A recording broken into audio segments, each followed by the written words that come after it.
Fatty liver ई फल खाई।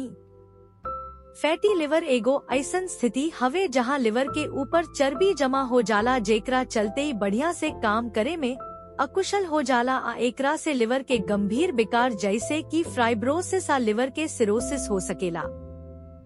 वीडियो में हमनी के 5 गो टॉप फल के बारे में बात करब जा जवन फैटी लिवर के रिवर्स करे में मदद कर सकेला। 1 कीवी।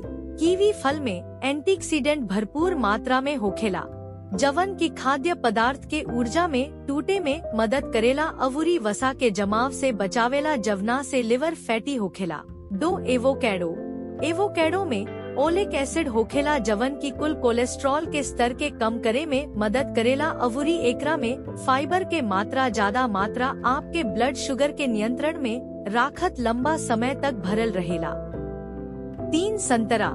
संतरा में विटामिन सी के भरमार होखेला जवन की शरीर में चर्बी के जमाव के रोके से लिवर के डिटॉक्सीकरण खाती जानल जाला। 4 इमली। इमली में फाइबर के मात्रा ज्यादा होखेला जवन की भूख के दबा के लंबा समय तक भरल रहेला। एकरा अलावे एकरा में एंटीऑक्सीडेंट के मात्रा भी होखेला जवन की लिवर में वसा के जमाव के रोके में मदद करेला। 5 पपीता।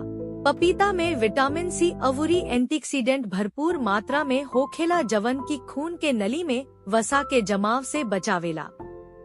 एकरा अलावे इस शरीर में कुल कोलेस्ट्रॉल के स्तर के कम कर देवेला जवन की फैटी लिवर के बीमारी से बचाव करेला। याद राखी कि हर व्यक्ति अलग अलग होला ऐसे ओकरा हालत का हिसाब से अलग अलग फल के सलाह दिहल जाला।